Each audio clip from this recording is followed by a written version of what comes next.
রাখছেন তার উপরে নির্ভর করবে। ধরুন যদি কবি লর্ড বায়রনকে না না না না না সেই লোকটা তো সাথে হ্যাঁ এইটা বই আছে না কি যেন আছে গল্পটায় এই গোবিন্দ নামের একটা লোক একটা মেয়ে ছেলেকে গুলি করে মেরে ফেলেছিল। ঠুস! হ্যাঁ সেটা একটা লেখা।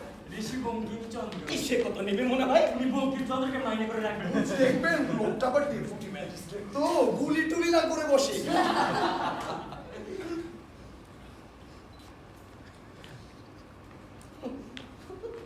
আমার দুই হাতে 10টা হীরের আংটি। এখান থেকে যে কোনো একটির বিনিময়ে ওসব সাহিত্য ফাহিত্য কিনে রাখতে পারে। এসব ছোকরা ছেকরা না ঘরে এসব বাদ দিয়ে এখন থেকে ভালো না এই মধুসূদনের কিছু ধরুন না। সে লিখতে জানে তো? নিশ্চয় অত বড় কবি। কোনটা ধরবো তাহলে বলুন? মধুসূদনের শকুন্তলা ধরুন। মাইকেল মধুসূদন দত্তের অভিজ্ঞান শকুন্তলা। আরে আপনারা নাটকই বাকি করবে, আপনাদের তো হিরোইনই নাই। হিরোইন নেই? হিরোইন আছে।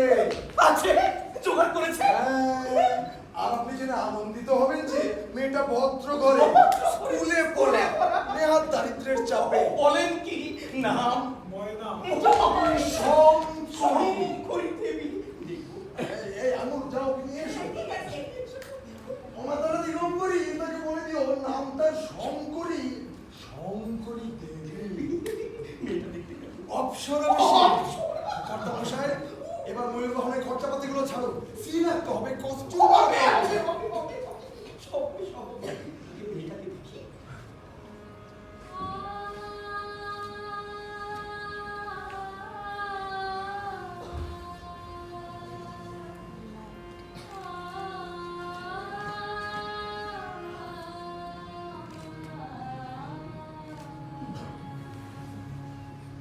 কেমন দেখছেন?